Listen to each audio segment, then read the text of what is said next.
Hello and welcome to Understanding Narcissists. Thank you so much for joining me.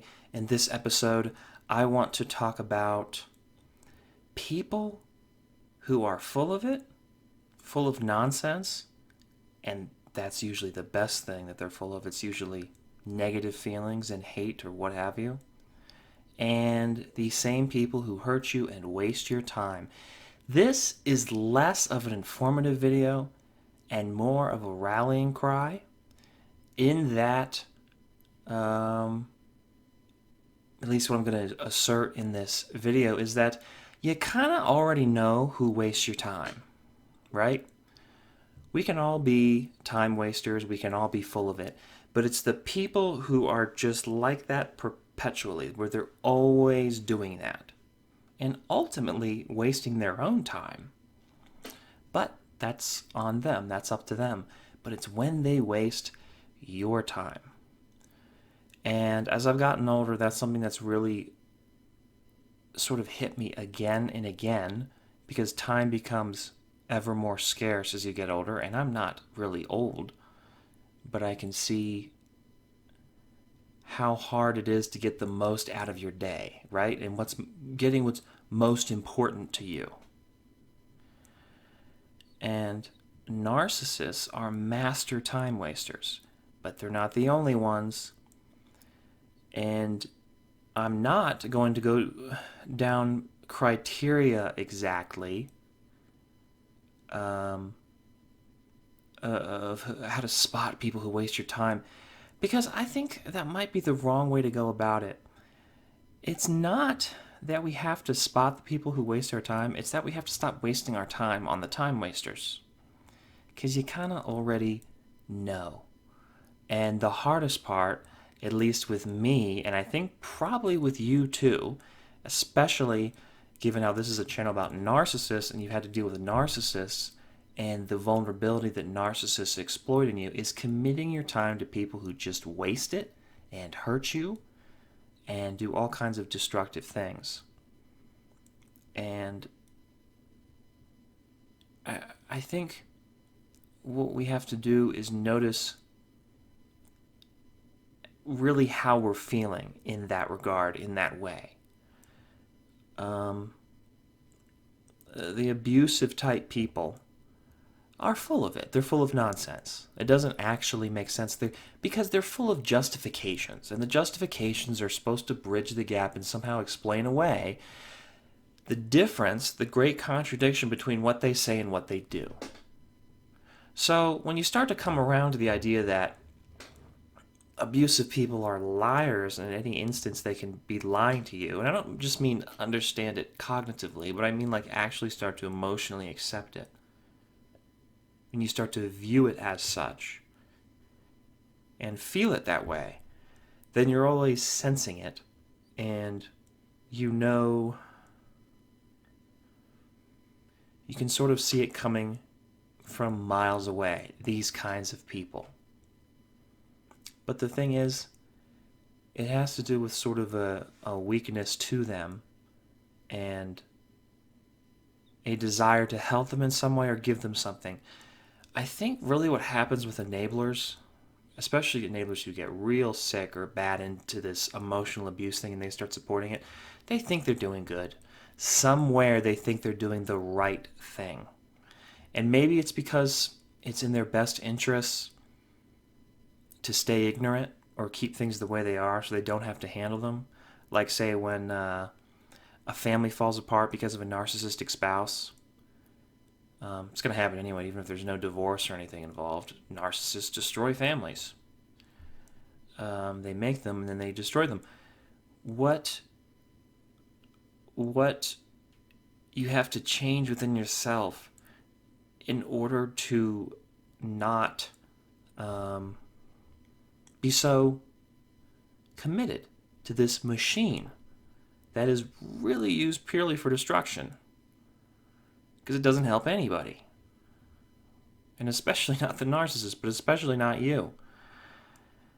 I guess this is in the same vein as my last video, and I'm thinking thresholds here. What's the bare minimum? What's the minimal change that you can create in yourself to get to that point where you start valuing your time and not letting these people waste it and fill your head with nonsense. It's all in your hands. You can control it. I'm not saying it's your fault exactly. I'm just saying that it is in your power to reach a point where this doesn't happen so much. And I'm speaking to you, but I'm speaking from personal experience. How much time I've wasted with people who really shouldn't have been around in the first place. And it was completely my choice to allow them to waste my time or to hurt me and or fill my head with their nonsense. Right? These sort of false friends. It's like most of this, it's a personal journey, an internal sort of evolution that takes place. And it can be awfully fast too, because you already know it. It's already building up inside of you, and you just don't want to sort of carry it yet. You know, it's kind of a public display, like, you know, carrying a flag or something that transmits a signal to everyone that you don't want everybody to know yet, because you feel like it's bad to be strong and to tell people no, especially to tell bad people no, right? Because they exploit you and they make you think you're doing something good, and you're hurting them by standing up for yourself. And that, of course, is nonsense, but it doesn't feel that way initially. And you know that. You know that it's nonsense, and you know in a way that they're manipulating you.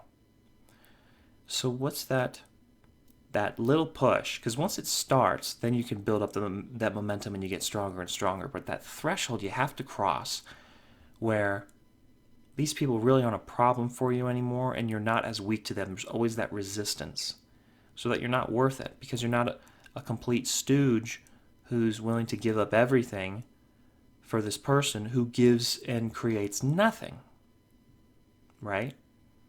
They take things. And it would be one thing if narcissists, for instance, took things and did something with it, but they don't. They just take, it's all a net loss with a narcissist.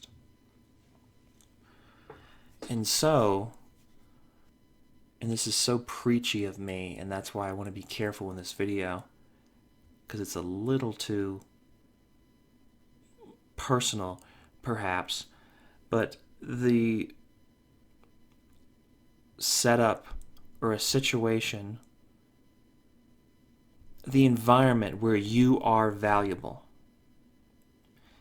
there's got to be that really deep self-love, like a love for yourself.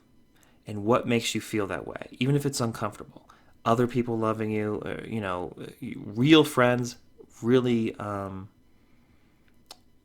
positive family members, anything that can bolster that feeling in you to where you feel stronger because you're worth it and you're worth something. And that's a personal thing. I wish I could give you some kind of easy recipe to achieve that. I don't think it's terribly hard. I think you'll be able to do it once you commit yourself to it. Absolutely. If you're able to believe this, because it's you do need some experience, I find, because I would nod my head if I were hearing this, say, 10 years ago, but I wouldn't do it. You know what I mean? I would just continue on my way. Now, maybe it would affect me eventually, and so that's what I'm hoping will take place with you and many others here, if you're suffering from this, because we all suffer from it from some extent, from these people who waste our time and make us feel awful and get us into that rut where that's all we're doing. And this is the best way I know to get out of it, is to find that sort of self-love and support internally. That's why others can help you do it, but they don't, and they can sustain you, but there's sort of a dynamo within you that will power you through this, and it runs all the time. It's not just a good feeling and then it goes away. It needs to be going on all the time, this love and trust and respect for yourself. And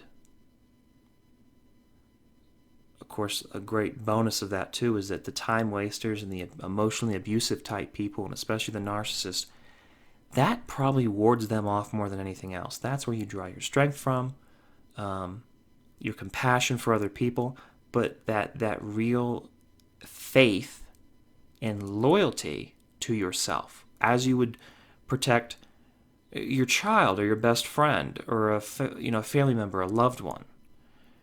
When you can do that for yourself at the same time because you value yourself that much, because you are that important, that's the truth, then it becomes a trivial thing. Really dealing with narcissists. At the very least, you get started on it, and that's the most important thing, the getting started. Because once you get started, it doesn't stop. You just get stronger and stronger and stronger. You're not going to think that. It doesn't necessarily feel that way, but that's what's going to happen. And aside from the more maybe dangerous stuff, say when narcissists can become aggressive or violent, even. I guess that's kind of the holy grail of a lot of solving a lot of emotional problems and trauma is attaining that self-love. And it is a journey. It's something you build up, and I think you can discover sort of about yourself, but it is something you sort of have to start doing. There is a threshold where you're either loving yourself or you're not, and you want to get to the part where you are. And I gave some suggestions as to how to do that, but it's so personal. It's so, respecting yourself and doing what you love to do and understanding that's okay, and you don't have commitments in this dysfunctional way to other people. Now, you can have obligations and commitments to other people because of the sort of love doctrine that I'm espousing here, when it's within that world of compassion, not hurting yourself for the sake of others because you think that's the right thing to do, and that pain somehow is something that you deserve and that you're doing good by suffering.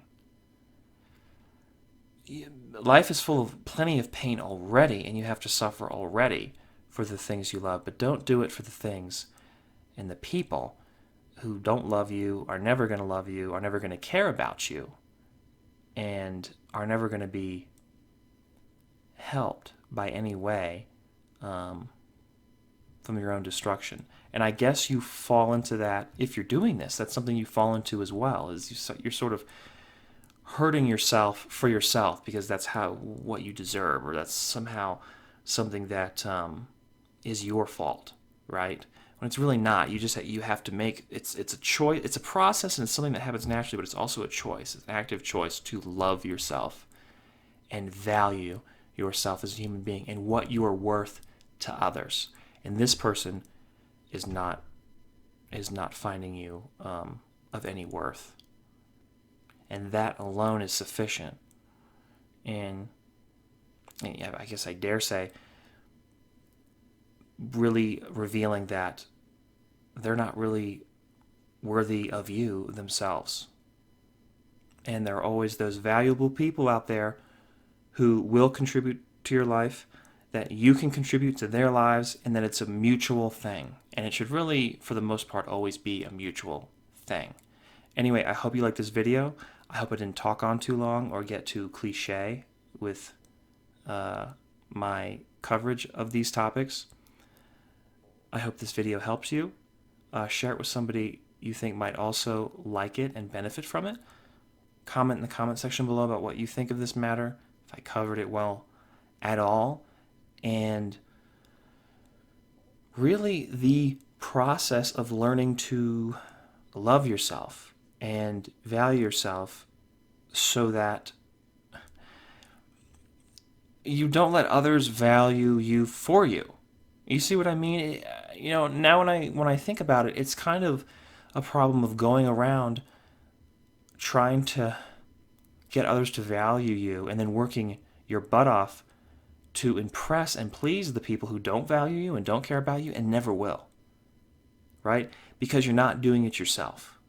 Because it's not up to them to do that. It's up to you to learn to love, and that's going to also really help you to actually give love, right? And be able to make yourself vulnerable and give yourself to somebody and share that love with them. I'm not going to keep talking on about this because I know it's not something I'm very good at.